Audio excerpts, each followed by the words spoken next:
Episode की शुरुआत Yuri और गैंगवॉक के एक दूसरे को किस करने से होती है। तभी मिन्हा वान उन दोनों को साथ देख लेता है। इसी बीच मिन्हा वान की मां रेना होटल पहुंचती है, जहां यूरी और गैंगवॉक की एंगेजमेंट सेरेमनी हो रही होती है। गैंगवॉक की ग्रैंडमदर उन्हें देखती है और गर्मजोशी से उनके पास आती है। वो कहती है कि उन्हें खुशी है कि वो आई हैं और उन्होंने उनके लिए एक सीट भी रिजर्व की है। हालांकि मिन्हा वान की मां विनम्रता से मना कर देती है। वो समझाती है कि वो परिवार का हिस्सा नहीं है और वो वही करना पसंद करेगी जो वो हमेशा से करती आई है, दूर से देखते रहना। सगाई की रस्म के दौरान यूरी और गैंगवॉक अपने परिवार के साथ जश्न मनाते हैं। वे केक काटते हैं, ड्रिंक लेते हैं और गैंगवॉक यूरी की उंगली में सगाई की अंगूठी पहना देता है। पूरा परिवार तस्वीरों के लिए इकट्ठा होता है, जबकि मिन्हा वान की मां दूर खड़ी होकर सब कुछ देखती रहती है। मिन्हा वान अपनी मां को वहां देख लेता है और तुरंत उन्हें फोन करता है। हालांकि उसकी मां उससे झूठ बोलते हुए कहती है कि वो अभी भी अमेरिका में है। बाद में यूरी और गैंगवॉक बाहर साथ में जाते हैं। यूरी उस खूबसूरत जगह की तारीफ करती है और गैंगवॉक बताता है कि इसे the bridge that reflects the moon कहा जाता है। वो यूरी को उस रात की याद दिलाता है जब उसने पहली बार उसका हाथ पकड़ा था, और यूरी को वो पल याद आ जाता है। यूरी पूछती है कि घोस्ट को देखना क्या उसके लिए मुश्किल था। गैंगवॉक कहता है कि बिल्कुल नहीं, बल्कि वो उनका शुक्रगुजार है क्योंकि उन्हीं की वजह से वो यूरी से मिला। गैंगवॉक पूछता है कि आज वो क्या करना चाहती है। यूरी कहती है कि वो पहले से वही कर रही है जो चाहती है, उस आदमी के साथ समय बिता रही है जिसे वो पसंद करती है। वो कहती है कि अगर वे हाथ पकड़ सके तो और अच्छा होगा, लेकिन फिर कहती है आज रात नहीं, कभी और। गैंगवॉक उसे गले लगाकर वादा करता है कि वो दिन जरूर आएगा। यूरी मानती है कि उसे पहले अपनी मेमोरीज वापस हासिल करनी होंगी और वो सच्चाई का सामना करने से डरती है।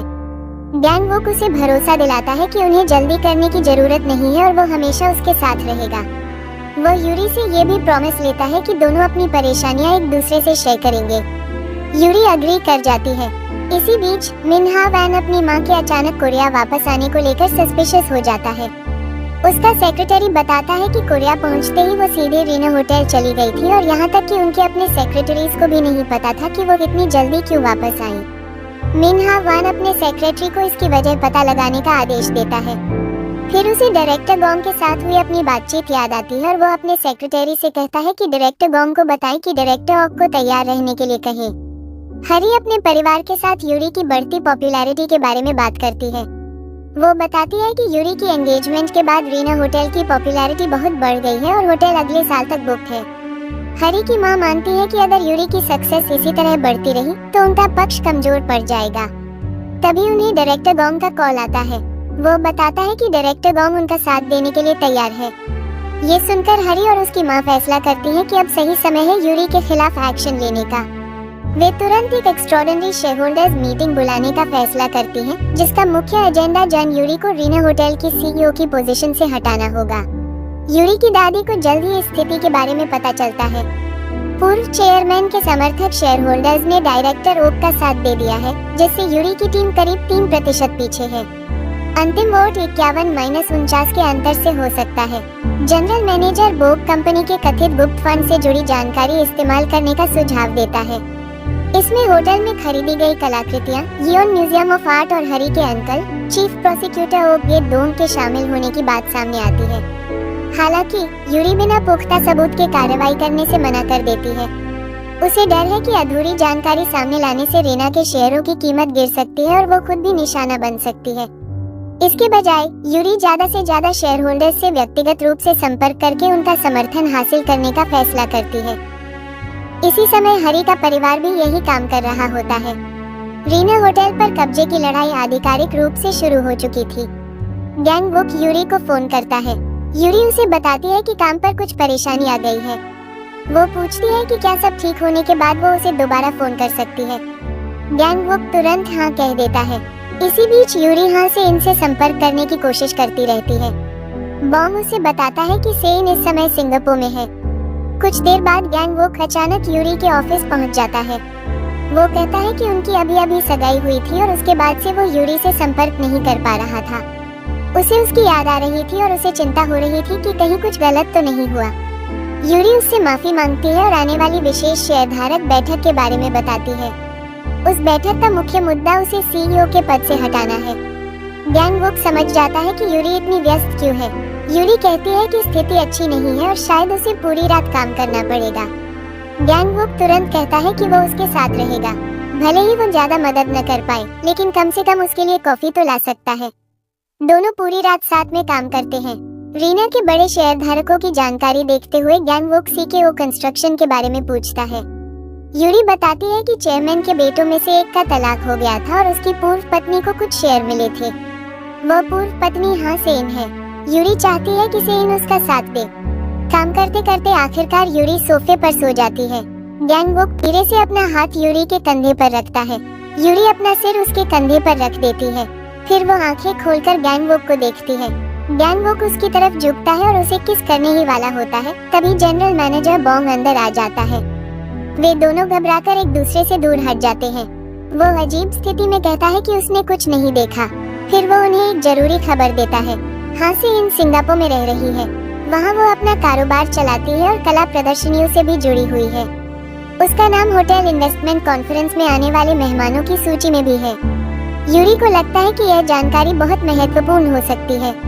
वो बोग से कहती है कि वो उसे इनसे संपर्क करवाए। बॉन्ग के जाने के बाद वे दोनों दोबारा एक दूसरे को किस करने लगते हैं। तभी बोग फिर से वहाँ आ जाता है और उन्हें बताता है कि हाँ से इनका फोन आया है। अगले दिन यूरी अपनी दादी को बताती है कि वो काम के सिलसिले में सिंगापुर जाने वाली है। दादी की सचिव इस समय पर सवाल करती है क्योंकि शेयरधारकों की बैठक बहुत करीब है, लेकिन यूरी कहती है कि वो सब संभाल लेगी। उसकी दादी पूछती है कि क्या वो समय पर वापस आ जाएगी। यूरी पूरे भरोसे से कहती है कि हाँ। इसी बीच गैंगवॉक को पता चलता है कि यूरी सिंगापुर जा रही है। वो उसे फोन करता है और कहता है कि उसे उसके अकेले जाने की चिंता हो रही है। यूरी कहती है कि उसे चिंता करने की जरूरत नहीं है, लेकिन गैंगवॉक कहता है कि उसे उसकी चिंता नहीं है, उसे अपनी चिंता हो रही है।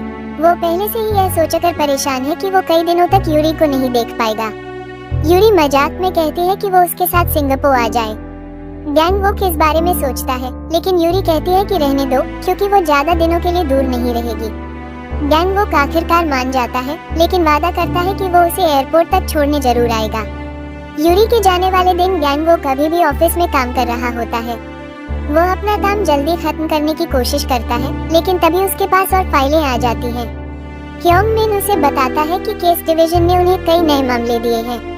गैंगवॉक शिकायत करता है कि जिस दिन यूरी जा रही है उसी दिन उसके पास इतना सारा काम है। को एयरपोर्ट पर छोड़ने के बाद गैंगवॉक वापस काम पर चला जाता है। तभी उसे सिंगापुर में होने वाले इंटरनेशनल एसोसिएशन ऑफ प्रोसिक्यूटर्स के कार्यक्रम की याद आती है। वह ह्योंग मिन से जानकारी लेता है, लेकिन पता चलता है कि रजिस्ट्रेशन की आखिरी तारीख निकल चुकी है। फिर गैंगवॉक थाईलैंड की एक दूसरी कानून मीटिंग को सिंगापुर में कराने की कोशिश करने को कहता है। सभी हैरान रह जाते हैं। साफ हो जाता है कि वो यूरी के पीछे सिंगापुर जाने का फैसला कर चुका है। इसी बीच यूरी और मिन हा वैन सिंगापुर पहुंच जाते हैं। यूरी की सेक्रेटरी बताती है कि हाँ सेन उससे मिलना चाहती है। सेन बताती है कि किसी ने उसे उसके शेयरों की कीमत से दोगुनी रकम देने की पेशकश की है, इसलिए वो यूरी का साथ देने से मना कर देती है। यूरी उसे कला के जरिए साथ काम करने का प्रस्ताव देती है, लेकिन सेन अपना फैसला नहीं बदलती। उस रात यूरी एक सम्मेलन में जाती है। वहाँ उसकी मुलाकात मिन हा वान से होती है। मिन हा वान रेना के आसपास चल रही परेशानियों के बारे में पूछता है। यूरी शांति से कहती है कि कंपनी ठीक है, वो खुद इस समय मुश्किलों से गुजर रही है। अचानक यूरी किसी को स्विमिंग पूल में गिरते हुए देखती है। ये देखकर उसके अंदर एक पुरानी याद जाग जाती है। उसे कई साल पहले समुद्र में गिरने और अपने गले में पहने पेंडेंट की याद आती है। फिर उसे एक और याद आती है। उसे टूटा हुआ कांच और जी हवन की बात याद आती है। जी हवन उसे कह रहा था कि उसे किसी भी हालत में जीना होगा, चाहे इसके लिए उसकी अपनी जान ही क्यों न चली जाए। ये यादें उसे 12 साल पहले के समय में ले जाती हैं। यूरी वही पेंडेंट पहने हुए होती है जो जी हवन ने उसे दिया था। जी हवन उससे कहता है कि ऐसा नेकलेस किसी खूबसूरत लड़की पर और भी अच्छा लगता है। यूरी पूछती है कि क्या वो इसे अपने पास रख सकती है। जी हवन कहता है कि अगर कभी उसके साथ कुछ हो जाए तो उसे कोई दुख नहीं होगा, बस वो यूरी को बचा सके। वो यूरी से कहता है कि अगर कभी कुछ हो जाए तो उसे जीते रहना होगा। अचानक यॉट जोर से हिलती है और यूरी का पे गिर जाता है। जी हवन कुछ टिश्यू लेने के लिए जाता है। बाद में यूरी जी हवन को मिन हा वान के साथ बात करते हुए देखती है। यॉट अचानक फिर जोर से हिलती है। जी हवन अपना संतुलन खो देता है और समुद्र में गिर जाता है। यूरी उसे गिरते हुए देखती है और तुरंत उसकी तरफ दौड़ती है। इस अफरा तफरी में यूरी भी पानी में गिर जाती है। यही उसकी याद खत्म हो जाती है। वर्तमान में यूरी मिन्हा वान से पेंडेंट के बारे में पूछती है, लेकिन वो अनजान बनने का नाटक करता है। बाद में यूरी को पता चलता है कि हाँ से इन सम्मेलन से जा चुकी है। उसे शक होता है कि से इनको इस सम्मेलन में बुलाया ही क्यों गया था। इसी बीच एक पुरानी घटना दिखाई जाती है। मिन्हा वान ने चुपके से हाँ से इनसे मुलाकात की थी और उसे उसके शेयरों की बाजार कीमत से दोगुनी रकम देने की पेशकश की थी। उसने कहा था कि कोई भी चाल तभी सबसे ज्यादा असर करती है जब उसे ऐसे समय पर चला जाए जब सामने वाला इसकी बिल्कुल उम्मीद न कर रहा हो। उसकी एक शर्त थी कि सौदा पूरा होने तक से इनको खरीदार की पहचान किसी को नहीं बतानी होगी।